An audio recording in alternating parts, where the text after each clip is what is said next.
Hello, everybody. Happy New Year. So glad to see you in the new year. This is Dr. Elsico. We're talking about top 5 ways how coaching can help women physicians advance into leadership roles. And I'm so excited about our guest today. My name is Dr. Elsico. I am the CEO and founder of Lead Physician Leadership Program for Physicians by Physicians. I'm also the CMO of American Endovascular and Amputation Prevention. I want to invite you to go and watch any of the other videos that have been put on with some special guests. It's such valuable content that may help you. So if you go to my YouTube channel, which you can see in the shorthand here, bit.ly/Dr. Co videos, or you could just search up my name, LC Co, on YouTube. Lastly, I want to tell you that on January 10, we have a leadership program starting. And if you have any interest in doing that, reach out to me. Even if you've never been a leader, even if you've never been an entrepreneur, but you have an inkling of wanting to do something different, go to info@drlcco.com and sign up and ask for a call, or you could check out my website at leadphysician.org. Okay. Anyhow, let's introduce our next guest, Asha Padmanabhan. Hi, how are you? Hi, Elsie. How are you? Thank you so much for having me. Thank you for being here. Asha is a master certified physician coach. She is a full-time anesthesiologist and medical director, held multiple leadership roles over a 10-year period, and helps early and mid-career women find leadership roles and get the confidence that they need. So she's the perfect candidate to talk about this topic: top 5 ways how coaching can help women physicians advance in leadership roles. So Asha, I'll give you the spotlight. Take it away. Tell us how. Okay. Well, Happy New Year to everyone, and thanks, Dr. Ko, for having me on here. We connected with leadership because both of us are very passionate about getting more women physicians into leadership. And so my role here as now a master certified coach is to really, really help women physicians in early to mid-career, many of us who don't believe we have all the skills that it takes to be a leader, or the even the mindset sometimes to become leaders. So the 5 ways, the first thing is, first of all, believing you're a leader. And that, I think, is one of the things that I really come across with many of my clients. The first thing I am told is, I would love to apply for this, but I don't think I'm qualified. I need to get more credentials. I need to get more training. I need to get X, Y, and Z. So many other things. So That's that's so number true. one. People always think that they need to have their ducks in a row before they even start, but it's really starting first before you're even ready. Correct. Correct. And I happen to fall into that category of I fell into it and then learned, and you don't have to do that. You Yep. can spend a lot of years training and never still feel ready. Right. So my first tip would be start before you're ready. And you know what? I feel like there's a gender difference in how people approach that too. Would you want to comment Mhm. on that?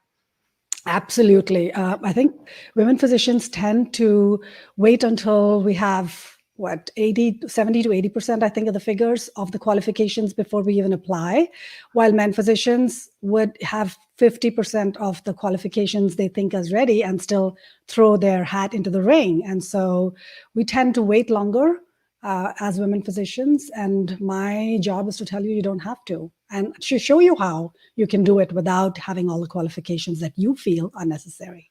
Great, great. Thank you. That's very good. Number 1 was believe. So what's the Yes. next one? The next one is figuring out your strengths, because we all have strengths Mhm, and mhm. we all have weaknesses, but we tend to focus more on our weaknesses as women because we feel like we don't have the leadership characteristics that X, Y, and Z person has. It may be a male colleague, it may be another woman physician who may be different, who has different strands, but we tend to categorize all leadership traits into one and think that that's what you should be. And if you don't have it, then you are not qualified. So figuring out your strengths, and a coach I can help you figure out your strengths and how to play up to them and use them rather than focusing on your weaknesses. Excellent. Great. Absolutely. And there's a great book called Strength Finders, Mhm. that can help that could be a starting point if you get that book, and it can give you an idea. And asking your peers, I think, and this is how I do it, but I ask my peers, I ask my friends, what do you think I'm good at? And sometimes they can uncover things that you might not have thought of. I love that. Agreed. Thanks.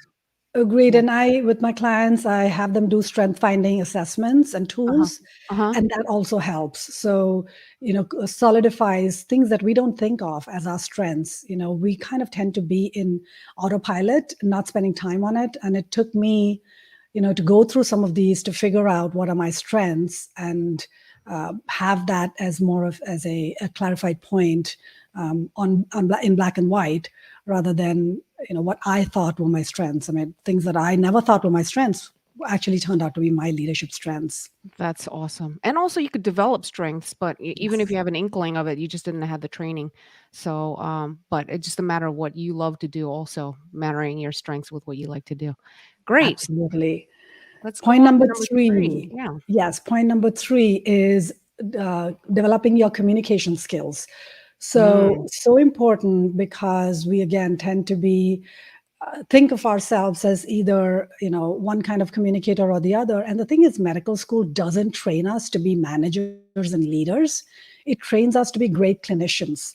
So then we jump out after residency, and we now have to either lead a team or be part of a team, and we don't know how to communicate well because we are all taught to be, we are in silos. Do your job, do it to the best of your ability as a clinician, and everyone should follow along, or everyone, the nurses you work with, your peers, should automatically believe what you believe or see the big picture that you do. And unfortunately, the world doesn't work that way. And we right. have to be able to communicate our skills in an Right. effective manner. So Asha, if you had to point to like one or two major communication skills to describe what you're talking about, what would that be? Mhm. So I would really want to learn about my specific, the way I communicate. And the way I do that with my clients is I have them do assessments like the DISC or the MBTI and really hone in on how you communicate. Because for me, that was a life changer in figuring out that not everyone thought the way I did. And not Hmm. everyone reacted the way I did. And so, if I could tailor my communication based on the person in front of me who may not be on the same wavelength, then that changed the way I communicated because we all tend to think that everyone thinks like us and Yep. everyone doesn't. I mean, some people Right. need more data, some people don't. Some people are Right. more on feelings. So Right. knowing that is really key. Yeah, and I think we can learn. I had an incident with my child yesterday. He's a teenage girl, and luckily she's asleep right now. She's not hearing this, but she literally was texting me, and next thing I know, she's bursting into tears. Sends me a picture of herself and saying that I'm really upset now, and I'm like, why is she upset from the over text messages? She thinks we're in an argument, so her perception of what was on the text is different from my perception, and we can learn a lot from that. It's not Mhm. just like how you communicate, is understanding to stop and think, that person might not be thinking the way I'm thinking. So, Exactly. So key. So very key. yep. Yes. Okay, next. Great, Next number is 4. conflict resolution. Oh, yes. Conflict resolution. This is one of those things that we all know that we need to learn about, but it's really hard to have conflict and know how to deal with it if you don't know how you specifically deal with conflict, or you don't have a handle on that. And again, for many years, I there was a lot of conflict at work, and the way I reacted was in a particular way until I figured out that that was not very helpful for me. So learning the skills, and I went through many courses, Elsie, as probably you did, on conflict resolution, what you should say, what you shouldn't say, but none of those courses really honed in on me as a person. And giving me a set list of things to do in a conflict doesn't really work if I don't know how I specifically react to conflict and why I react to conflict. So for this one, I really think self-awareness is key, and Mhm. why you react in a certain way in conflict is uh, key to understand. And then the next step would be, how do you manage it? So self-awareness and self-management is key in conflict resolution. So that is the one skill. Another skill I think is really important for women physicians to have, whether you're in leadership or not, to figure out how you're going to handle conflict, because we all do it. It's everyday life with again, with our peers, with the nursing staff. For me in the OR, it's a daily battle. But learning why I reacted the way I did helped me to step back and see the situation as a neutral um, neutral thing, rather, for lack of a better word, and not take it personally. Right. And that is Right. key in conflict resolution, is not to take things personally. Right. And I would say it's not about giving in to the other person or being passive or stepping back. It's about finding a productive way of coming to a conclusion that works for you, right? So Mhm. if you're in a conflict and everything's going awry and everyone's upset, nobody's going to talk to each other and nothing's going to come out of it and you're just going to be unhappy. Either you leave, right? And then nothing gets done, or maybe you have to leave the entire practice altogether, or Mm. you're going to have to you have to make a decision whether or not you're going to stay and work it out, and the same for any relationship that you have. Yeah, and I agree that, stepping away and sort of giving up or giving in is not the answer, because then it leaves you with feelings of frustration, and it erodes at your own self as well. Right. So handling the situation, and I can speak from practice because I am the sort who would walk away and be passive about things until I figured out that wasn't serving me well, Right. and really going into why, and stepping up and feeling good about yourself for stepping up. I mean, the hardest thing for me was growing up from having a very conservative Korean cultural background that's very different from the American background. I Mhm. mean, the traditional American, because American is, we're a mixing pot. But the traditional Korean background is you don't talk to your elders back. You don't talk back. You don't stand up for yourself. You keep it in. There's a hierarchy of who can say what and who can do what. And so going to medical school was really, really hard for me. So I like what you said about it's very individual. It's where you come from, your background. How do you recognize where you need to work on your communication, and go from there, because not everyone is in the same boat. I agree 100%. I mean, I'm not just cultural, but also, and as you know, I'm an Asian culture, so we are kind of the same. However, even personally, like even in my family, I think I was telling you this, it was never expected that I would behave like a girl, sit quietly in the corner. But my parents expected me to step up and speak up. However, that is not sometimes that's not my strength sometimes, and I see that in a lot of my clients, and Yes. learning that and figuring out how best to use what you are, from all the things from your cultural background, your own personal experiences and your perceptions, to utilize all of those skills and strengths Yep. in communication, conflict resolution, all of And that is yeah, so key. sometimes conflict resolution to a person, like my background, maybe learning how to speak up because you never Mhm. did. Yes. How to look up from burying your head down in the books or in your paperwork, and learning how to say the right, like learning how to have the courage to even say Yes. something, because then you just stay unhappy all your life. And I had a speaker before talk about courage, and Eileen Forrestal, if you go to that YouTube channel, she talked about how she was almost considered, she wasn't mute, but she might as well have been considered mute, because she stopped talking after a traumatic event, and how that really made her unhappy all her life. And that's the other extreme, and how she came out of it. So thank you Mhm. so much. That's a great one. Number 5, you think? Number 5 is finding balance and fulfillment, because Mm. we are, right now we are going through almost epidemic proportions of burnout in medicine. And although I don't like that term, moral injury, so many other terms have been used. It's the fact that a lot of us are unhappy where we are, and we feel stuck. So, you cannot be a leader, you cannot be happy or fulfilled in your career if you don't have the balance that you need. And again, balance is such a relative term, because we think of work life balance as either this or that, or both should be equal, and it's not. And sometimes your work has to take precedence, sometimes your family has to take precedence. But learning what works for you and what is going to make you happy in your career is another key point. And I think coaching helps with that, because it was the first time with my first session with a coach who had me sit down and write all the things that made me happy. And I had not spent that much time on myself ever for many years, to be introspective and think about what made me happy, what made me feel fulfilled, and then trying to incorporate that into your day-to-day life. Because no matter how good of a clinician you are, no matter what position you're in, and you may not have a title leadership, but for every intent and purpose, you're a leader because of what you do. Mhm. In even on those roles, finding fulfillment and finding what works for you is the only way that you're going to stay with it. And there's Yep. no point doing all these things and then being so unhappy that Mhm. every day you go to work and you are dreading walking in through that door. So what, Yep. and this I think probably is the most important, Yes. is You to know, I find feel like, where I'm you are. constantly working on that myself too, and Yeah, I totally agree, and, whatever practice maybe you have in spirituality and religion, or maybe you don't have that, but, in order taking care of your mind as much hmm, as you're taking care of your body and your career at the same time, your health is so important. Health is your mind and your body. Um, I like what the Dalai Lama said.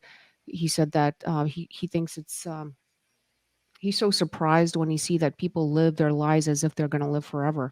And I hate to put it like make it morbid, but we aren't going to live forever. And we need to be, and the more we're aware of that, the more we appreciate life, the more we start realizing to do the things that bring us joy.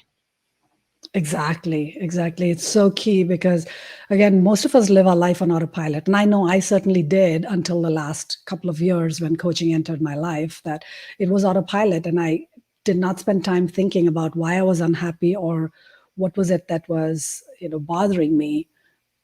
And you just keep going. It just, you think about it as, okay, today is not a good day, but why is it not a good day? Hmm, hmm. Do you have a morning routine that you start your day off with, Asha? Yes, yes, I do. And I resisted because I hate routines. Hmm. I resisted for a long time. And then the Hmm. more I read about it, I thought, let me start. But Okay.